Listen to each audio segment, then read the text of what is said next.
Alright guys, here we go. Going to do a quick review here. I just got the program a couple days ago. I haven't really gone through everything that it can do, but I'm going to show you what I did with it. And the program's called Model Builder Software. It's version A51 is what I got here. And you can get it at www.modeltrainsoftware.com. And basically all you need is this program, a printer, and some cardboard, and you can get to work.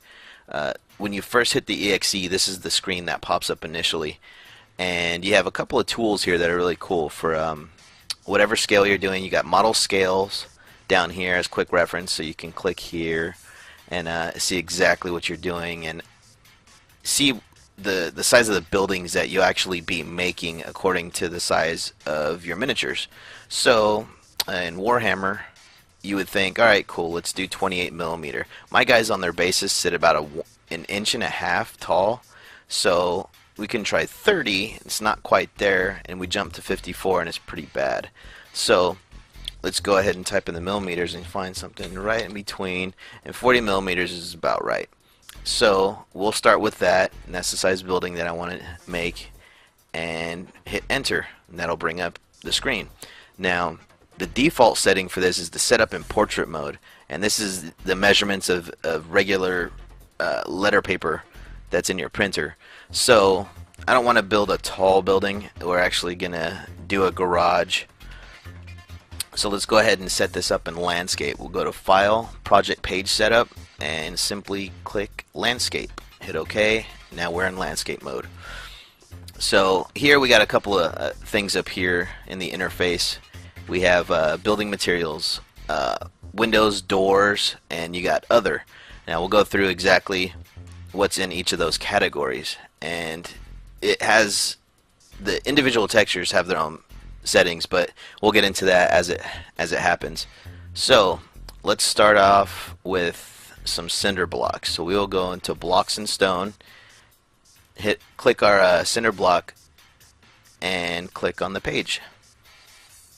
So then there's our texture. Now as you move, you can see the dark areas moving along the ruler, so you can line things up. At the same time, the material dimensions are moving also. So as you move top, when you want it zeroed out, so if we wanted this to be all the way in the top left, all we got to do is zero out left.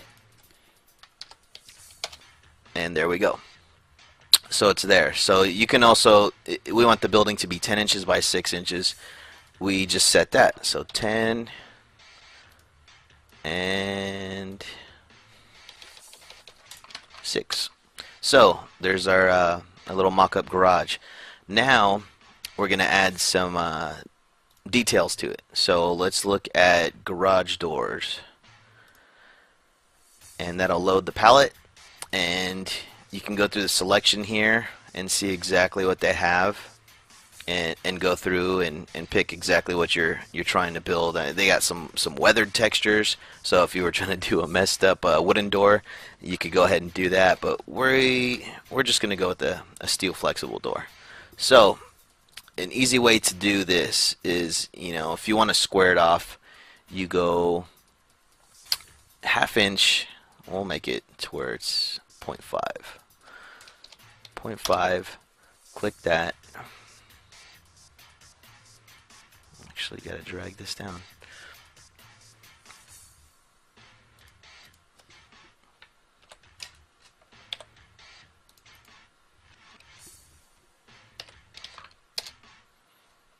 And we make the width 9 inches. Oh no, that's the height. So undo that. There we go, 9. Alright, so there's the garage door. But this garage is basically supposed to be for a Land Raider, or the one that I made anyway, so it was actually about 4 inches tall. That's a little bit too high, but for tutorial purposes we'll do 3.5. Now let's add some windows. So windows and doors, scroll up, go to Windows Factory. And I like these. These got the grates on them. Now, when you're in these modes, like the garage, it defaults in stretch mode. When you go to the window, it also defaults in stretch mode. So you can actually change the height of the window, how big they are. You can make them longer. Now, say if I like the height of this. I really like the height of it, but I want to duplicate it. Maybe have windows all the way across. This is the crop and paint material.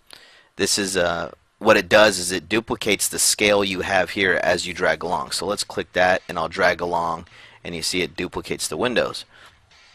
Now,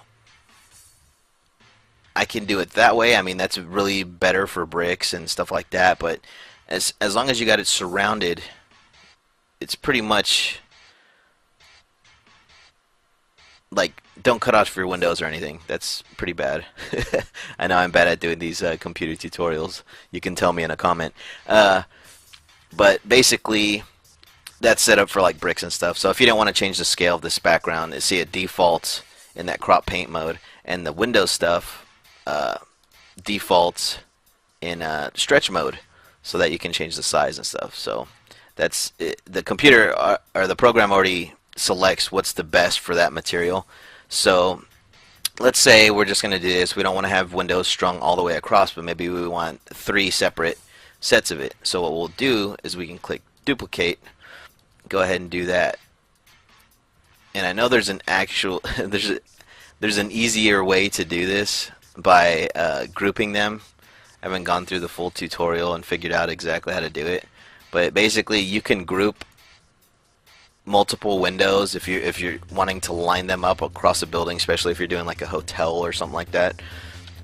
And you line them across, align them to the top, and then make them actually distribute away from each other an even amount. So this program's got a bunch of stuff that I haven't even figured out yet, but it's totally worth the buy.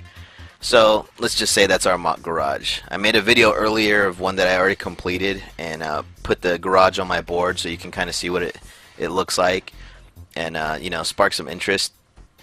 And this is pretty much it. I mean, all you gotta do is do your file, print, and it'll actually print this out. So another good tip is actually to print it out on adhesive paper instead of gluing it to something, unless you're using like Gator board or some kind of foam, or just because the paper is going to wrinkle up when it gets moisture in it. Even if you use a paint stick, it still wrinkles up, and I hate that look. So we will go on to that other video. And all you need is the program, an inkjet printer, and some cardboard to cut. Now, yeah, you can scratch build some nicer stuff than this, but for visual purposes, if you were just trying to build up some terrain to play on the board, I think it works pretty good. Everything is pretty much customizable. They have garage doors and stuff like that. So what I did here, this garage door isn't normally supposed to be this big, but I measured the land raider, and I kind of thought, well, you know, I want it to be high enough to fit the land raider and stuff. And then you pick those window panes, and you can see right here the downside of doing the quick mock-ups is, you know, seeing the cardboard. They suggest using some stuff called Gator board, which I'm not sure exactly what it is, but it doesn't look like cardboard. It might be like some really dense foam plates or something to mount the stuff to, but it's pretty easy. All these windows and stuff are all printed out, but what I found out is if you cut the windows out, you get some more depth to these really quick. Here I did it, and here I did it. So here what I did was I cut the garage doors out and pushed them back, and did the windows the same way. So you actually get, you know, some shadowing from the lights, and even from the side and stuff, it gives you a lot more depth and makes it a little bit more believable. The program even has little details in it, like those little power stations on the side. This door I actually cut out and pressed in also, and I think on this side they had little those are drums, and this is just like another utility thing that they have. They even have the little details that go on the rooftops, like the vents and the little spin ventilation things. I think that's for the exhausts that go on buildings. But pretty much I'm impressed with it for how quick it was. It probably took about 10 minutes to design the building. I'm going to put that thing to use. A lot of cardboard will be sacrificed in the process. So just wanted to show you this, and maybe spark some interest in some of you guys. You guys take care.